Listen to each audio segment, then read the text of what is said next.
Baik, Yehezkiel pasal yang ke-8 ayat pertama, firman Tuhan berbunyi demikian. Pada tahun ke-6, dalam bulan yang ke-6, pada tanggal 5 bulan itu, waktu aku duduk di rumahku, berhadap-hadapan dengan para tua-tua Yehuda, kekuasaan Tuhan Allah meliputi aku di sana. Bapak Ibu, Mendengar tangan berkata, sungguh ada binatang yang menyerupai seorang laki-laki, dari yang menyerupai pinggangnya sampai ke bawah kelihatan seperti api, dan dari pinggangnya ke atas kelihatan seperti cahaya, seperti suasana dunia. dia mengulurkan sesuatu yang berbentuk tangan, dan dipegangnya jambul kepalaku, lalu roh itu mengangkat aku ke antara langit dan bumi, dan membawa aku ke dalam penglihatan-penglihatan ilahi ke Yerusalem, dekat pintu gerbang pelataran dalam yang menghadap ke utara, di mana terdapat berhala cemburuan yang menimbulkan cemburu itu. Lihat di sana tampak kemuliaan Allah di sana, seperti penglihatan yang kulihat di bumi. Firman-Nya kepadaku, hai anak manusia, lihatlah ke utara. Aku melihat ke utara, sungguh, di sebelah utara gerbang Mesbah, dekat jalan masuk, terdapat berhala cemburuan tadi. Firman-Nya kepadaku, hai anak manusia, Firman-Nya kepadaku, hai anak manusia, apa yang menjadi yang dilakukan oleh kaum yang Israel besar-besar harus menjauhkan diri dari Israel di sini. engkau masih akan melihat perbuatan kekejian yang menyusahkan kalian. Dan di bawahnya aku ke pintu pelataran, aku melihat, sungguh, ada sebuah lubang di dalam temboknya. Firman-Nya kepadaku, hai anak manusia, besarlah lubang yang di tembok itu. Sesudah aku membesar lubang itu, lihat ada sebuah pintu. Firman-Nya kepadaku, masuklah dan lihatlah perbuatan-perbuatan kekejian yang jahat yang mereka lakukan di sini. Lalu aku masuk dan melihat, sungguh, di dalam binatang melata dan binatang lain yang diberikan dalam segala Dan di hadapannya berdiri 70 orang tua-tua kaum Israel, dengan Iazanya bin Safan di tengah-tengah mereka, dan masing-masing memegang bokor ukupannya di tangannya, dan keharuman dari asap ukupan itu naik ke atas. itu kepadaku, lihatkah, hai anak manusia, apa yang dilakukan oleh Masing-masing dan sedang mereka berkata, lihat kita, Tuhan sudah meninggalkan sana ini. Ditambahkannya lagi, engkau masih akan melihat perbuatan-perbuatan kekejian yang lebih besar lagi yang mereka lakukan. Lalu di bawahnya aku dekat pintu gerbang rumah Tuhan yang di sebelah utara. Sungguh di sana ada perempuan yang menangis di dewa Tamus. Firman-Nya kepadaku, hai anak manusia, kau lihatkah apa yang mereka perbuat? Engkau masih akan melihat perbuatan-perbuatan kekejian yang lebih besar lagi daripada ini. Sungguh berjalan masuk ke bait Tuhan, di antara balai-balai suci yang disebut ada kira-kira 25 orang laki-laki yang membelakangi bait Tuhan dan menghadap sebelah timur sedang sujud pada matahari di sebelahnya. Lalu firman-Nya kepadaku, kau lihatkah itu, hai anak manusia? Perkara kecilkah itu bagi kaum Yehuda untuk melakukan perbuatan-perbuatan kekejian yang mereka lakukan di sini? Bahwa mereka memenuhi tanah ini dengan kekerasan dan dengan itu terus menyakiti hatiku? Sungguh mereka berkelakuan tak senonoh di hadapanku. Oleh karena itu aku akan membalas di dalam kemurkaanku. Aku tidak akan merasa sayang dan tidak akan kenal belas kasihan. Dan kalaupun mereka berseru padaku dengan suara nyaring, aku tidak akan mendengar mereka. Amin. Demikian jawab pembacaan firman Tuhan. Nah, tema kita hari ini adalah jangan hadirkan berhala di bait Allah. Ya. Jangan hadirkan berhala dalam bait Allah. Nah, berbicara bait Allah tidak hanya berbicara gedung ya, gedung gereja, tetapi hidup kita sendiri, tubuh kita adalah bait Allah. Mungkin kita bertanya, bagaimana cara saya membuat berhala di dalam gedung gereja yang saya layani atau gedung gereja kami atau gedung gereja saat ini, atau kita bertanya bagaimana cara saya membuat berhala dalam diri kita sendiri. Nah, kalau kita melihat perjalanan hidup kita, beberapa hari yang lalu kita sudah membahas tentang berhala-berhala ya. Ya, bagaimana ketika kita mengutamakan yang lain lebih daripada yang kepada Allah, ya kita nomor dua kan, berarti kita sudah membuat berhala dalam hidup kita yang kita buat nomor satu tadi. Ya, ada banyak hal yang bisa secara prakteknya kita telah membuat berhala di dalam bait Allah, baik itu dalam tubuh kita ataupun dalam gedung gereja saat ini. Nah, ketika Yehezkiel melayani dalam satu kuasa Roh Allah, ya, dia mendapatkan pengalaman supranatural, ya. Jadi dia dalam hadirat Allah, ya, dia diangkat oleh Tuhan, dia melihat satu penglihatan yang menunjukkan keadaan di Yerusalem. Dia ada di pembuangan di Babel, tapi dalam situasi doa itu, ya, dia diangkat oleh Tuhan.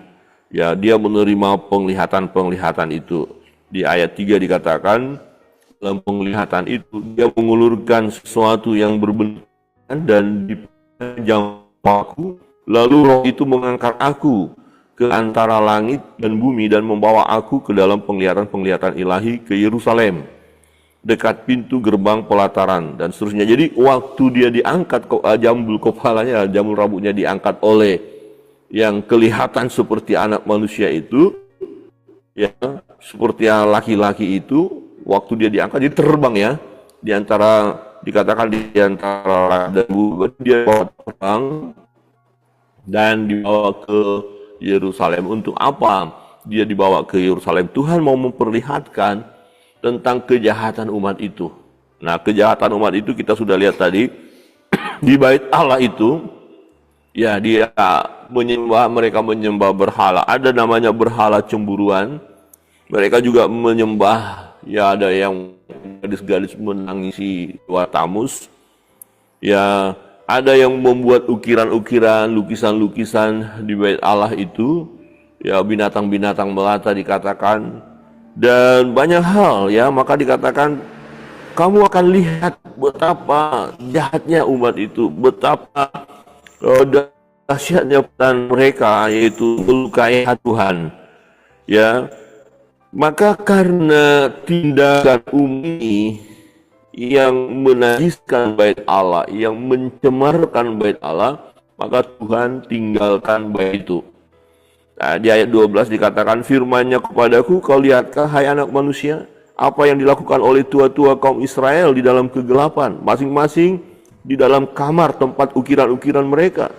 Sebab mereka berkata, Tuhan tidak melihat kita, Tuhan sudah meninggalkan tanah ini. Jadi mereka bilang, Tuhan nggak ada di sini, Tuhan tinggalkan kita, jadi kita menyembah berhala saja. Wah, ini sesuatu yang luar biasa, ya.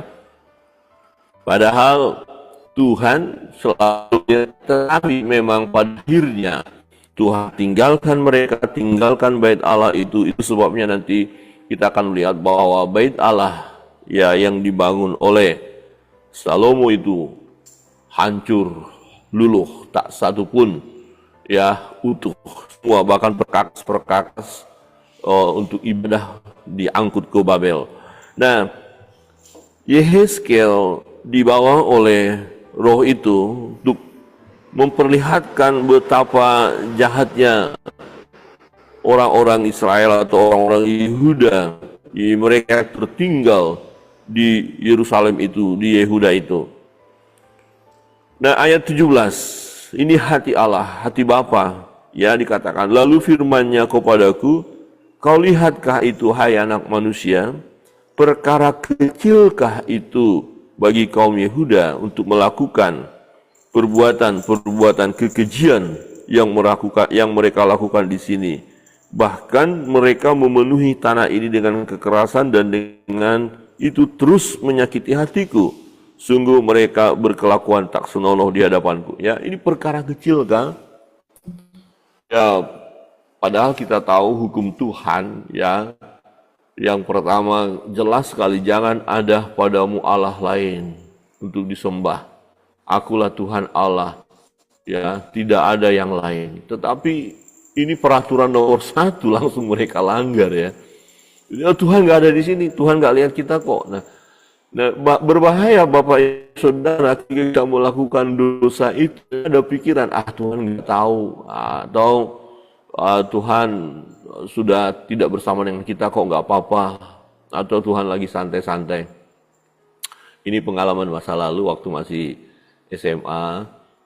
Kami ada satu teman yang jauh lebih dewasa ya, dia sudah pegawai negeri waktu itu, masih anak muda memang, mengajaknya kami berdua mencuri rambutan tetangga sebelah karena orangnya memang pelit banget, hanya daun-daun aja ke teras rumah kita belakang dan nggak pernah dibagi. Akhirnya kami bersepakat untuk menurunkan itu ya, ada satu karung itu kami turunkan. Nah, kemudian saya katakan sama teman itu, dia lebih senior dari saya karena dia udah pegawai negeri waktu itu, saya katakan, oleh kita nih mencuri loh, Tuhan Allah bisa marah. Saya bilang, dia bilang santai lah ya, Allah sedang kopi di atas katanya, jadi santai. Wah, dia imannya nol banget ya, nggak ada apa-apanya. Jadi untuk menghalalkan cara kita anggap Tuhan nggak tahu, ini bahaya.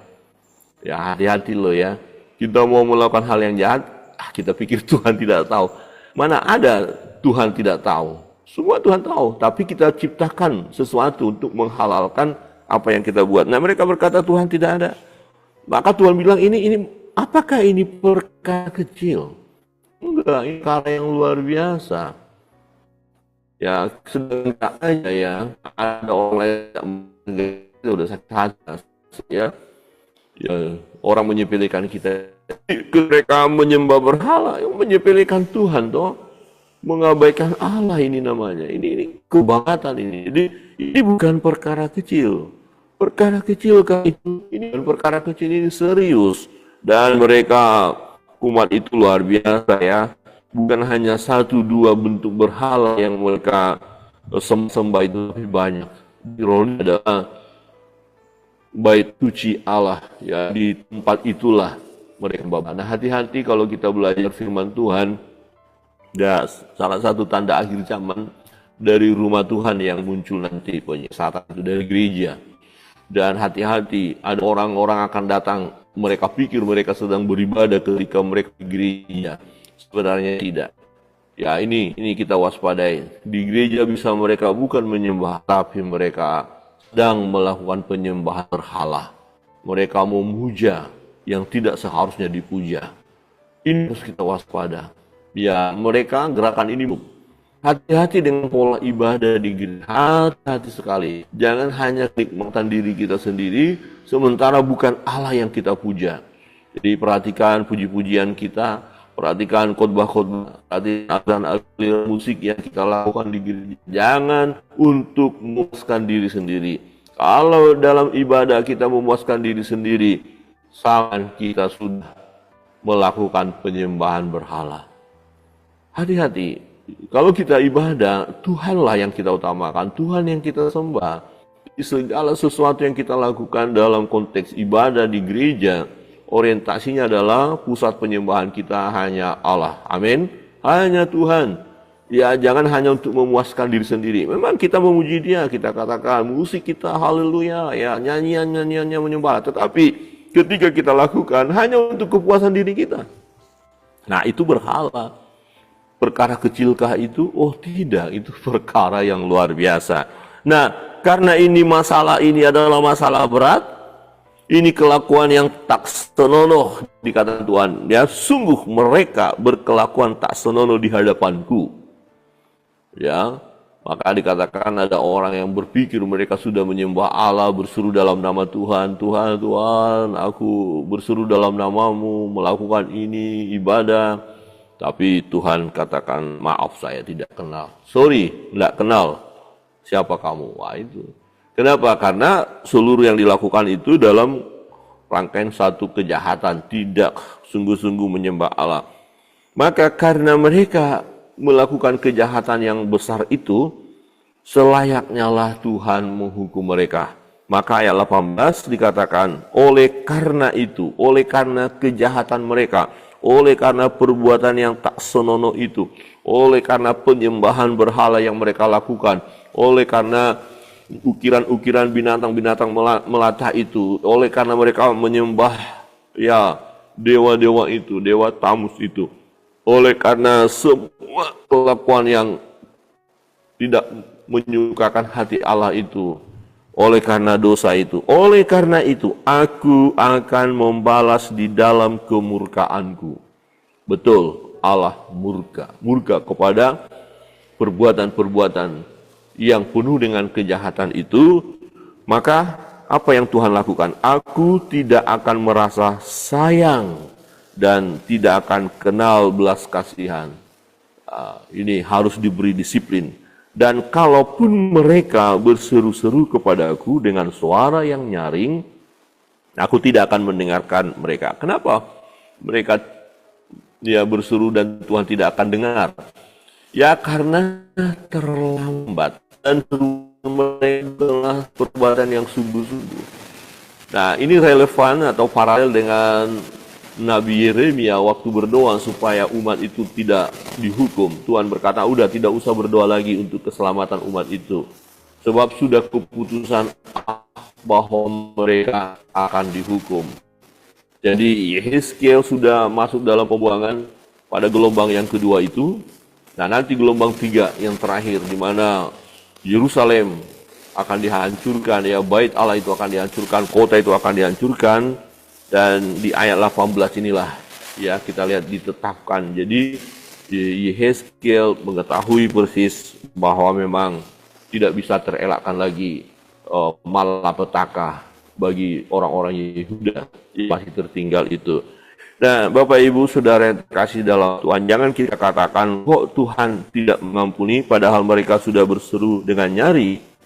Nah, persoalannya adalah mereka sudah diberi kesempatan sebelumnya berkali-kali, tapi mereka mengabaikan. Jadi kita harus waspada. Kesempatan yang telah Allah berikan kepada kita untuk bertobat, jangan disia-siakan, jangan diabaikan.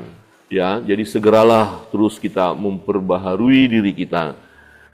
Kiranya kebenaran firman Tuhan pagi hari ini menolong kita supaya jangan ada berhala di dalam diri kita. Jangan ada berhala di dalam penyembahan kita ketika kita beribadah di bait Allah. Jangan ada berhala. Yaitu yang utama yang ada dalam hidup kita adalah utamakan Tuhan lebih daripada yang lain. Kiranya Tuhan memberkati kita. Mari kita berdoa.